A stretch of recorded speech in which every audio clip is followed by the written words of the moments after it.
In the darkest corners of human history, power has often been measured not by wisdom, not by mercy, but by the ability to instill fear. Across centuries, rulers and regimes devised methods of execution so elaborate, so inhuman, that they became twisted performances, macabre displays meant to crush the human spirit before extinguishing the human body. These were not simply acts of killing. They were statements. Statements carved into the memory of entire nations, whispered in marketplaces, and passed down like ghost stories through generations. The condemned were not merely punished, they were turned into symbols, warnings, and in some cases, unwilling martyrs. One of the earliest and most haunting examples comes from ancient Persia, the method known as Scaphism. Imagine being placed between two narrow wooden boats, your body trapped, but your head, arms, and legs protruding. You are force-fed milk and honey until your stomach revolts. Then your exposed skin is smeared with more honey to attract swarms of insects. You float helplessly on a stagnant pond as flies, wasps, and beetles make your flesh their home. Days pass, the sun burns, the insects feast. And all the while, your captors watch, not with compassion, but with satisfaction, for the slow agony was their design. This cruelty was not unique to one empire. The Roman world, often praised for its architecture and laws, perfected public executions as a form of mass entertainment. Crucifixion, perhaps the most infamous, was not meant to end life quickly. The victim hung for hours, sometimes days, in the open air, the weight of their own body tearing muscle and sinew.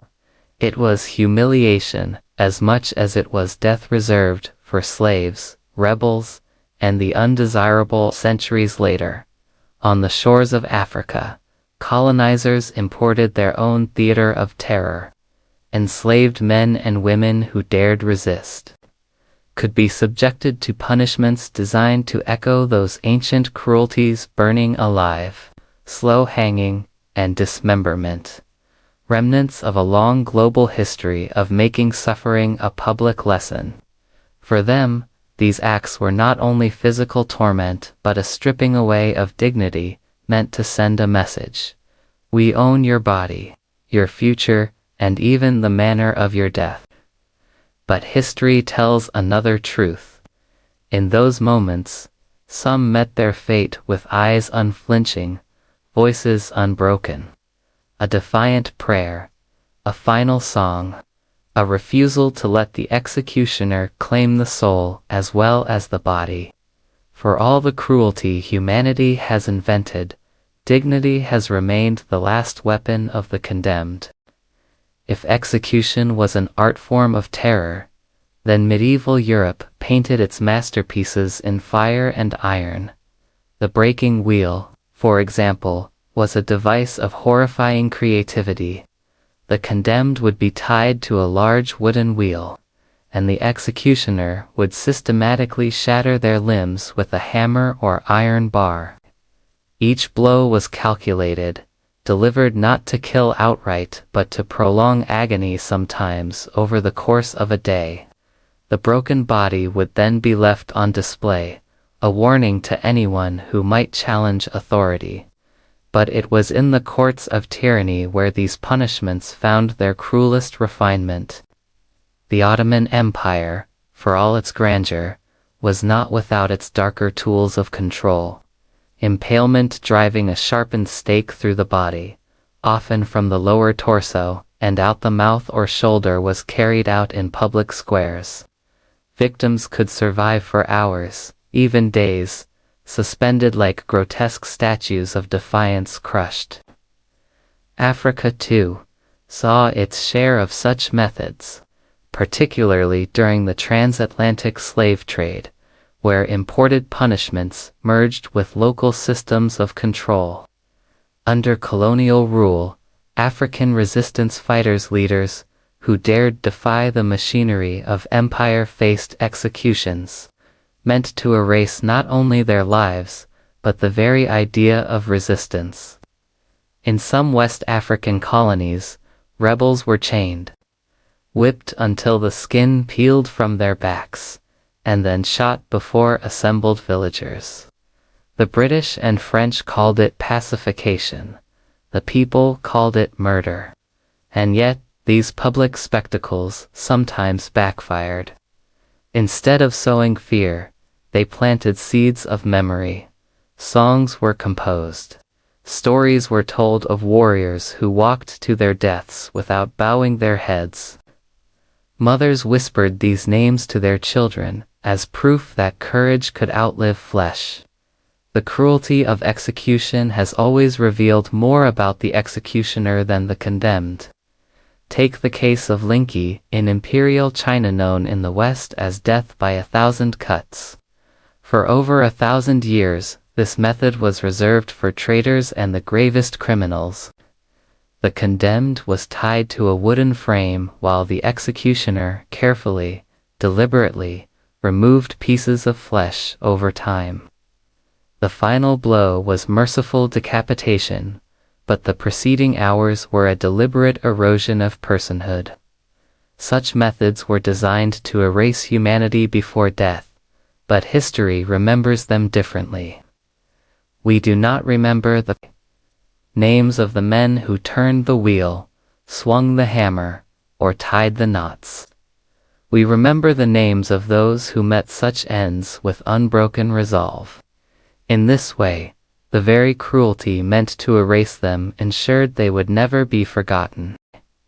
The 20th century, often hailed as the age of progress, proved that brutality adapts with technology. Execution no longer required ancient devices. Industrial efficiency could now serve death. In Nazi Germany, the guillotine and firing squad became tools of political suppression, their use so frequent that they became almost mundane. In apartheid South Africa, political prisoners faced the hangman's noose in Pretoria Central Prison, sometimes after sham trials designed only to justify the sentence already decided. But even as methods changed, the intention remained the same: domination through fear. In the American South, long after the legal abolition of slavery, lynching became a community spectacle, a ritual of terror. Victims were hanged from trees, burned or shot, often before crowds who treated the moment as a holiday. These were not crimes of passion. They were calculated acts meant to send a message to every black man, woman, and child: know your place, or this will be you. Photographs of these atrocities, once trophies for the killers, are now damning evidence of a society's sickness.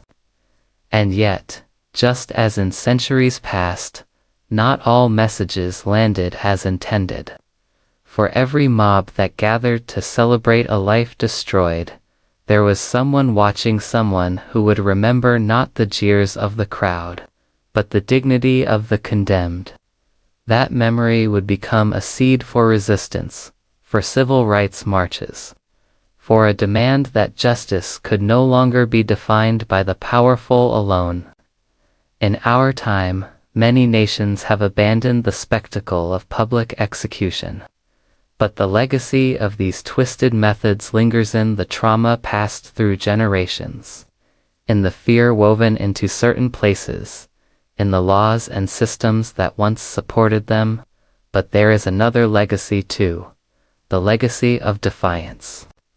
From the Persian prisoner trapped between boats, to the African rebel staring down a colonial rifle, to the black man in the Jim Crow South refusing to plead guilty for a crime he did not commit.